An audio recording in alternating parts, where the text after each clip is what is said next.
You wake up before the sun, not because you want to, because the sun on Mars doesn't care about your circadian rhythm. It rises weak, distant, filtered through a thin salmon-colored sky that looks like it forgot to load the full graphics pack. You live inside Dome Sector 3. Population 4, 1812 humans. Asset class, oxygen dependent. You are not an engineer, not a botanist, not a pilot. You are something much more dangerous. You are the first person on Mars who understands that air is not a utility. It's a business model. Right now, oxygen is distributed equally. Every dome has a central atmospheric processing unit that extracts kil, splits it, stores the OL, cycles it back into living quarters. It's treated like water in a public park fountain. Free. Guaranteed. Boring. That's the first mistake civilizations always make. They assume the most important things will always be free. You don't. You spend your mornings reviewing production data. Sector 1's algae farms are underperforming. Sector 5's backup electrolysis grid had a 2-minute dip yesterday. 2 minutes. That's nothing to most people. To you, that's a signal. You're not investing in oxygen. You're investing in reliability. On Earth, people used to say, who invest in water? On Mars, that's cute. Here, water is recyclable. Air is survival, and survival always becomes premium. The Colony Council still believes in cooperative allocation. They hold weekly meetings about shared sustainability. You attend. You nod. You say words like community resilience. Meanwhile, you're quietly buying shares in 3 separate life support subcontractors, the ones nobody pays attention to. Filter manufacturers, pressure seal designers, emergency tank storage logistics. Not the sexy stuff. No one brags at a Mars party about owning valve infrastructure. But when the pressure drops, guess who gets invited to the emergency boardroom? You do.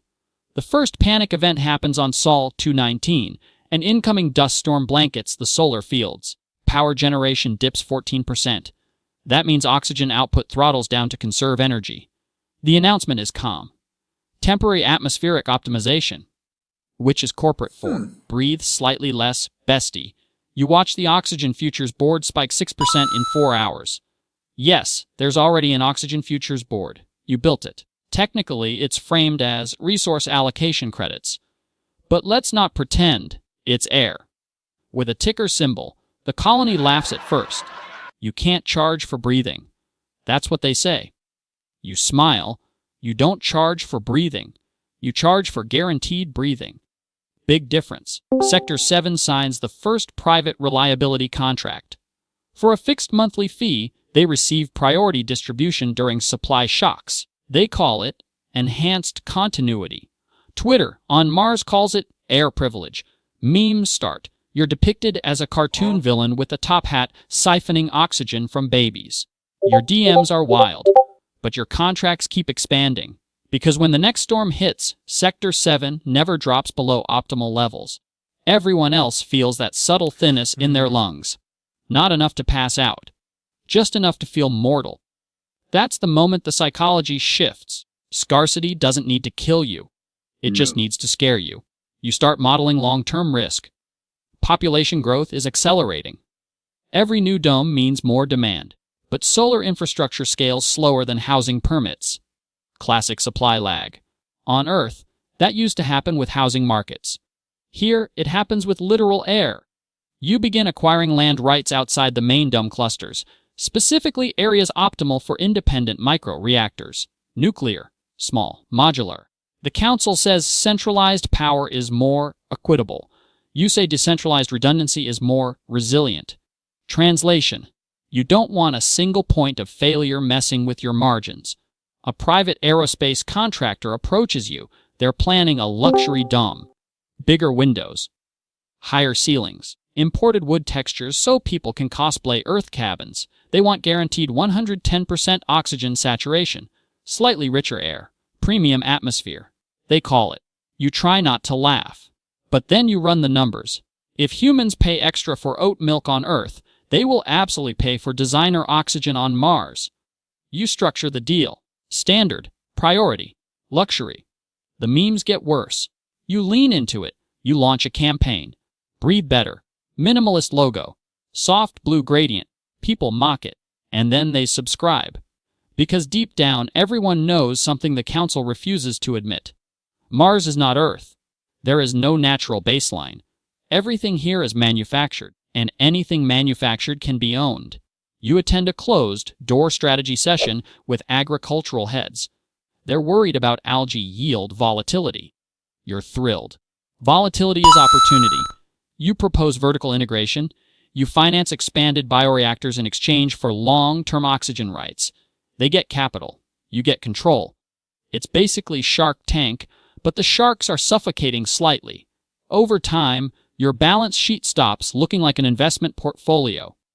It looks like a nervous system. Every major oxygen pathway runs through something you funded. Not because you forced it. Because you anticipated it. That's the difference. You don't wait for crises. You pre-position for them. Another dust superstorm hits on Sol 402.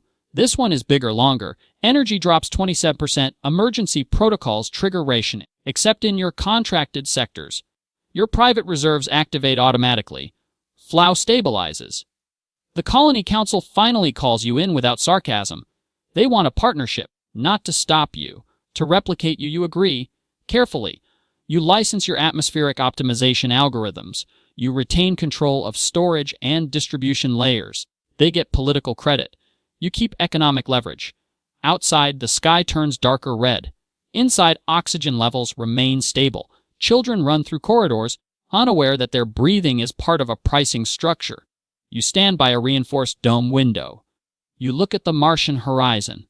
There's no wind sound. No birds. No accidental abundance. Just systems. All of it engineered. All of it fragile. You think about Earth. How people once argued that certain assets were too essential to monetize. Energy, water. Then slowly, almost casually, they monetized all of it. Not because of greed. On Mars, the timeline just moves faster. There's a new proposal circulating. Terraforming bonds. Long-term investments tied to atmospheric thickening projects. If successful, oxygen becomes partially self-sustaining in 2 centuries. 2 centuries, which means for the next 100+ years, still manufactured, still scarce, still strategic. You buy the bonds anyway. Not because you believe in a breathable Mars tomorrow, but because you understand optionality. If terraforming succeeds, you pivot to atmospheric management services. If it fails, controlled oxygen remains king. Win either way. Some colonists still call you ruthless. Others call you visionary. You call yourself positioned. You never blocked anyone from breathing. You just ensured that breathing, at scale, reliably, predictably, had structure. And structure always creates value. Late at night, you review your dashboards, oxygen production rates, storage reserves, contract renewals, population growth curves. You see what others don't. Air isn't just air. It's infrastructure. It's leverage. It's insurance against chaos. And the moment something becomes insurance against chaos, it becomes investable. A notification pings. New dome approved. Projected population 1-200. You don't celebrate. You allocate. Because every new human on this planet represents the same thing. Demand. And you positioned yourself before demand had a voice. Mars doesn't forgive poor planning. It doesn't tolerate vibes-based economics.